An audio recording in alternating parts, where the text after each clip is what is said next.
give you a little background for the text this morning, which is not the one in your order of worship. It's an encounter with Moses and the Lord. You remember Moses is the reluctant servant, and I capitalize reluctant. So let's listen now to this conversation that's happening from Exodus chapter 6, verses 1 through 11. Then the Lord said to Moses, "Now you shall see what I will do to Pharaoh. Indeed, by a mighty hand he will let them go. By a mighty hand he will drive them out of his land." God also spoke to Moses and said to him, "I am the Lord.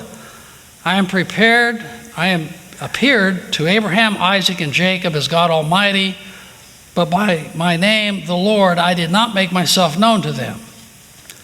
I also established my covenant with them to give them the land of Canaan, the land in which they resided as aliens. I have also heard the groaning of the Israelites from the Egyptians that are holding them as slaves, and I have remembered my covenant.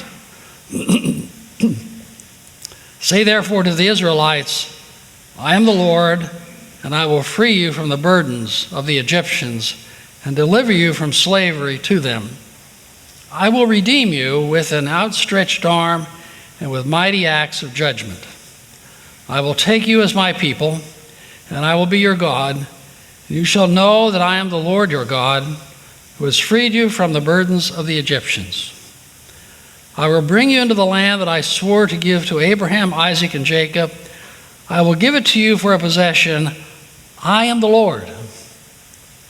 And Moses told this to the Israelites, but they would not listen to Moses because of their broken spirit and their cruel slavery. And then the Lord spoke to Moses, "Go and tell Pharaoh, king of Egypt, to let the Israelites go out of this land." It's the word of the Lord. Thanks be to God.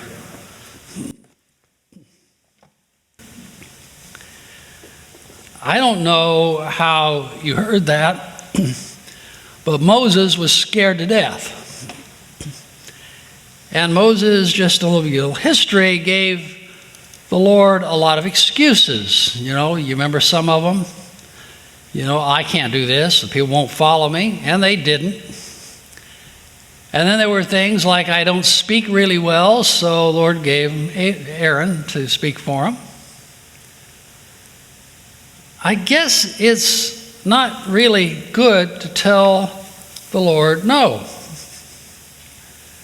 I mean, you remember Moses' background, he bulrushes, and then he was taken into the court, Pharaoh's court. He was an Israelite by birth, Jewish. He was brought into the court by one of the ladies. He grows up and he learns of his history, and then he gets into a scrap with one of Pharaoh's soldiers and kills him. And like a murderer, he decides it's better to leave town. So he did. He went to Jethro's area and met these nice young ladies and decided, well, this would be a good place to settle down. I'll just have a nice, calm, easy, married life. And then one day he just kind of stumbles around to this burning bush. He's curious. We're all curious. It doesn't consume, it just keeps burning. And he walks in, he gets a little closer, and suddenly the voice comes and says, "Take off your shoes, your sandals, you're on holy ground." Now, he had a choice. He could leave or stay. He stayed. He took off his shoes, sandals, and then he gets this message. And so he gets to go back and tell his father-in-law that he's going to Egypt, back where he was a wanted man, with his daughters and some of the cattle. And he's going to appear before Pharaoh. Well, he got Jethro's blessing. I don't know how, but he did. It's kind of in this thing that Moses says, "What's your name? If you have a name, then I can identify you with some of the gods out here. Which one are you, by the way, of all the ones?" I love the answer. Do you remember it? I am who I am. I am the God of Abraham, Isaac, and Jacob. And then he says to him, well, if I'm going to lead people, what about these Israelites who are the elders? And he said, I'll take care of that. And so he went back, and sure enough, they said, no, you're crazy. You're nuts. We're not going to go do that. Approach a Pharaoh? Don't give me a break. And so he comes back to Pharaoh, or to the Lord, and the Lord says, you're going to Pharaoh with a message. Let my people go. They had been in slavery 400 years. Now, if you put yourself in Pharaoh's place, and I kind of categorize Pharaoh as not smart, but he's also not stupid. I can't afford to let these people go. I mean, it's an economic issue. So he decides the way to break this up and to break Moses is to increase their workload. And he devised to divide those slaves against Moses. And so he does that by making work harder and paying less. The idea was to run Moses out of Egypt, or to use modern expression, to make him leave Dodge. There were economic reasons to not free them. I mean, you got to keep the wages low if you can afford to build those big structures that we call the pyramids. So the way you handle this is you raise the production bonuses for those who have the whips, right? It's a good management technique. And they're slaves, aren't they? They're lazy. And so just beat them a little more and give them a little less straw to work with. We'll show them who's boss. They're not really ready to be free. I can imagine Moses standing up there and saying, why did you send me? And how did I get into this mess? Change is hard to implement. When the pressure's off, we stop. There's always the self-interest. There are the economic problems. Cheap labor force, it was good because we couldn't really cover the cost of more labor. And you can handle this by simply getting those people to fight against themselves, not together. It's been a technique used against labor unions for a long time. Well, Moses does what he's told, and he confronts Pharaoh 10 times. And you may remember the story, we start here, we start with frogs, we start with the river turns to blood, we start with all kinds of things. And Pharaoh says, okay, we'll free him, and then next time he says, no, we won't. The bottom line is, Moses, you're bad for business. And so finally, the Pharaoh lets him go. Well, you would think that would be the end of the story. They get out to the river, the lake, Red Sea, whatever it was. And so now the slaves, as they were, start complaining to Moses, like, why did you bring us out here? How did you ever get this started? And I could just see Moses again. Why me, Lord? How did you ever get me into this mess? It reminds me of a young seminarian. He spent 21 years in school. He graduated from Crozier Baptist Seminary, it's a Northern Baptist or American Baptist seminary, and back east, graduated with honors. They recommended that he go on to do PhD work. He did. He went up to Boston University. He did what a lot of young seminarians do. He met some nice young lady and they got married. He was finishing up his residency and looking at what he would do for a job. It's kind of a common theme for those of us who are in seminary. Sooner or later, you have to work, you know. And he had three options. He could go to a church in Massachusetts. There was a church in New York. And then there was one in Montgomery, Alabama. And that one kind of caught his interest. He had no interest in living in the South. He knew the South, as did his wife. And this place called Dexter Avenue Baptist Church was a small church, 300 members. It was known for being a very intellectual church, well educated, it was influential, and financially was doing well.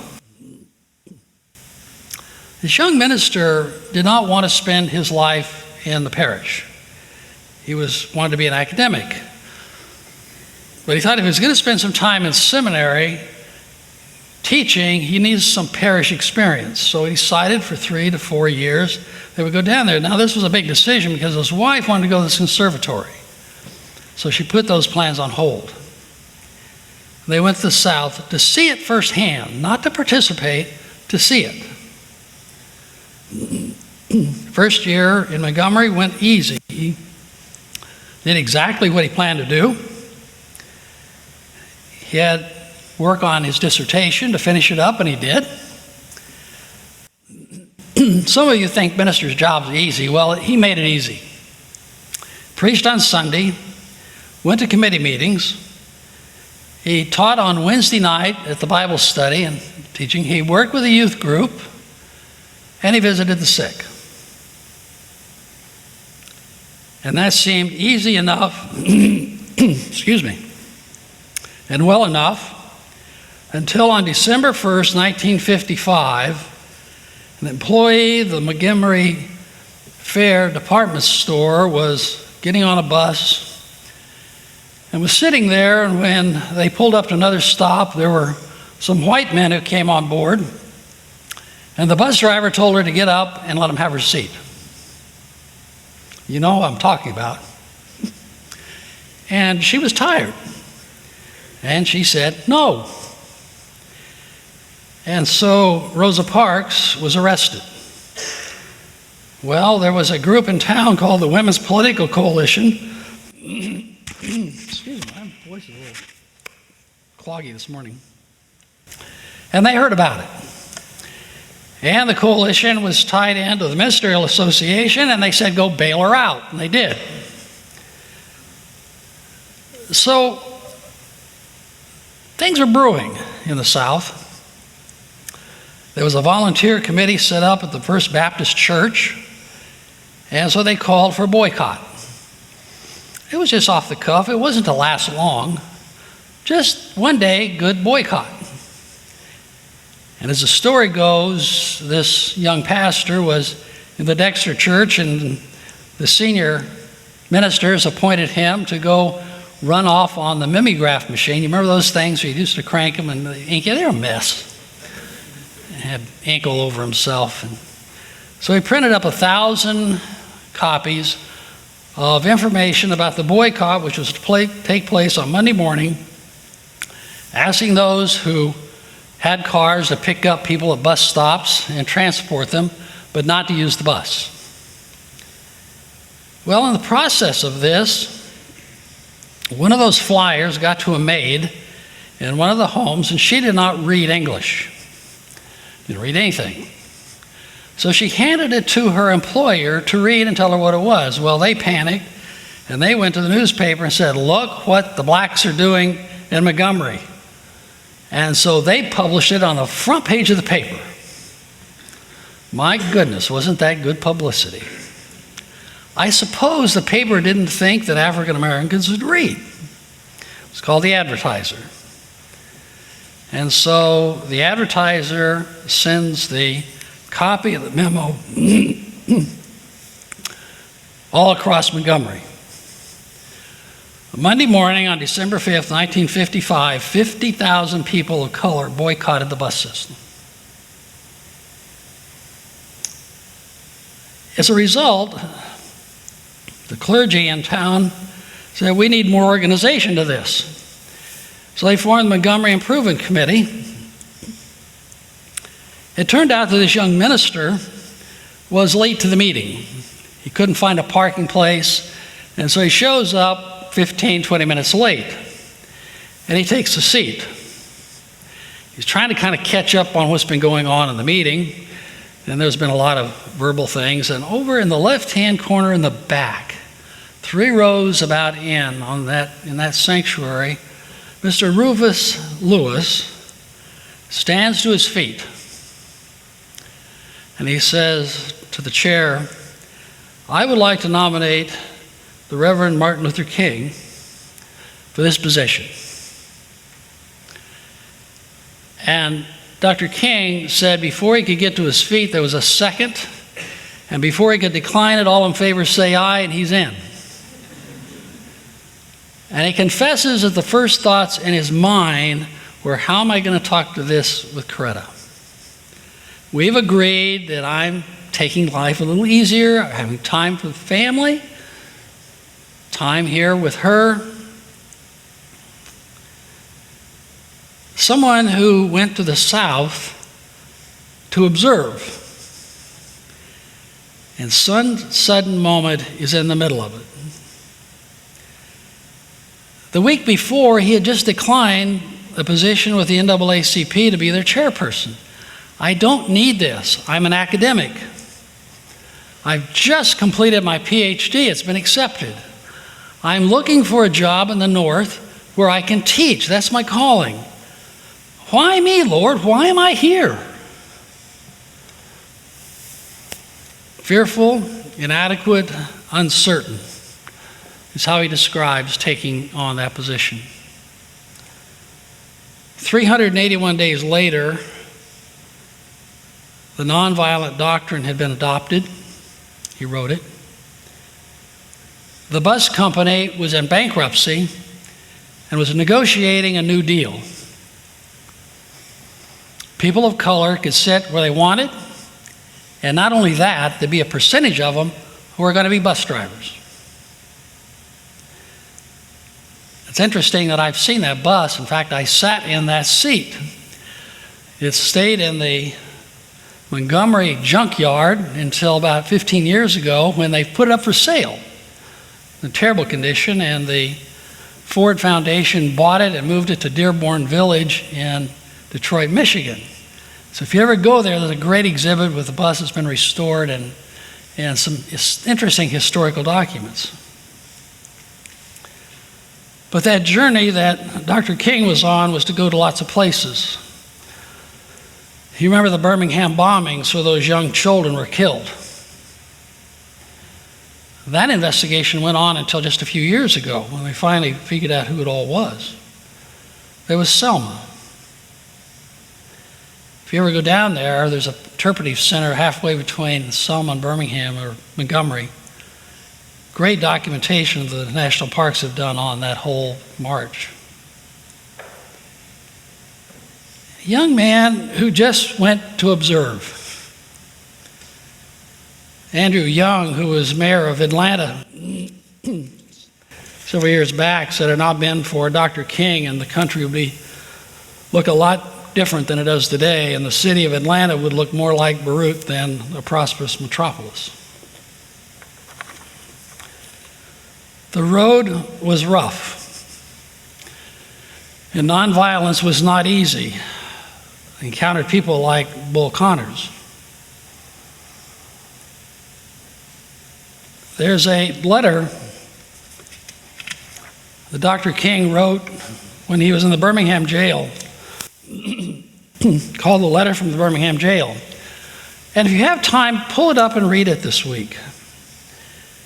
He's talking to people like me, clergy, white clergy, who are being critical of why it takes so long, or why they were saying take longer.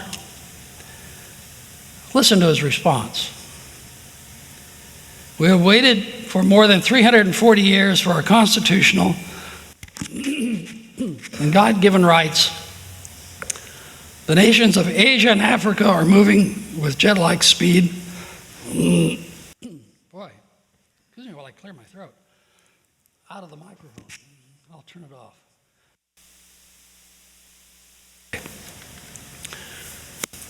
The nations of Africa and Asia are moving with jet-like speed toward gaining political independence.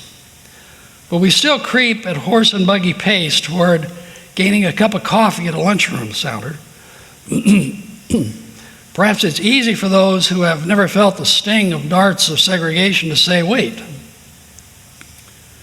But when you have been seeing vicious mobs lynching your mothers and fathers at will and drown your sisters and brothers at whim, when you have seen hate-filled policemen curse, kick, and even kill your black brothers and sisters, when you see the vast majority of your 20 million Negro brothers smothering in the airtight cage of poverty in the midst of an affluent society, when you suddenly find your tongue twisted and your speech stammering as you seek to explain to your 6-year-old daughter why she can't go to public amusement park that has been advertised on television, and see the tears welling up in her eyes when she is told that Funtown is closed to colored children. And you see the ominous clouds of inferiority beginning to form in her little mental sky, and see her beginning to distort her personality by developing an unconscious bitterness toward the white people. When you have to conduct an answer for a 5-year-old who's asking, Daddy, why do white people treat colored people so mean? When you take a cross-country drive and you find it necessary to sleep, thank you.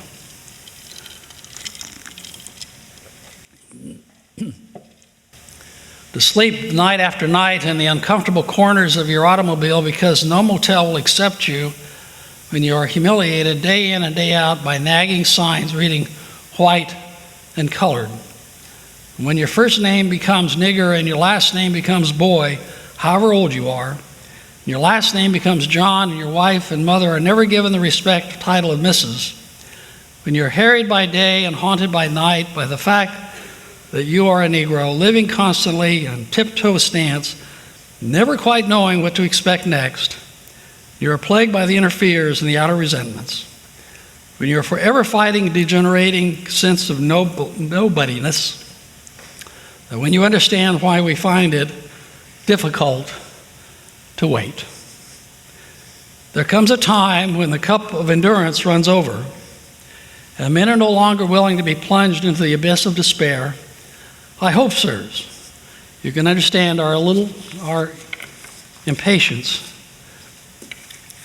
unavoidable impatience. Powerful, isn't it? Kind of sticks. And so I read it not for enjoyment, but for challenge. Have we fixed the problems? Well, researchers tell us not quite. Maybe not near. There are still today, and I checked this morning, 13.4 million children living in poverty, of which over 65 to 70% are Latino or African American. 1/3 of minorities in the country.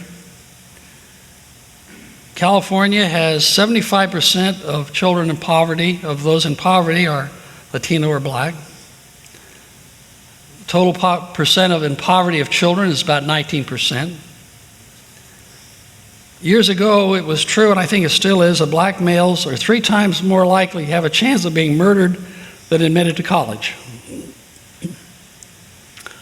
In Harlem, the chances of living to age 40 are better than in Bangladesh.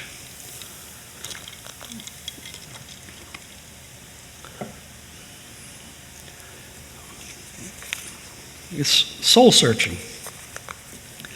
I remember the last evening that Dr. King spoke. My wife and I were in Dallas, Texas. I listened to his speech, and I was troubled. And I said, this sounds like someone whose life is coming to an end. We watched it, the whole thing, the whole rally. And the next day, an assassin's bullet took him. But the last sentence of that speech that he gave in that rally goes like this. Well, I don't know what will happen now.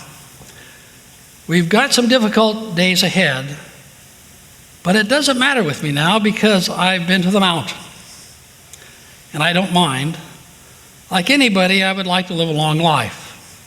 Longevity has its place, but I'm not concerned about that now. I just want to do God's will. And He's allowed me to go to the mountain, and I've looked over, and I have seen the promised land, and I may not get there with you, but I want you to know tonight that we as a people will get to the promised land. And I'm happy tonight. I'm not worried about anything. I'm not fearing any man. Mine eyes have seen the glory of the coming of the Lord.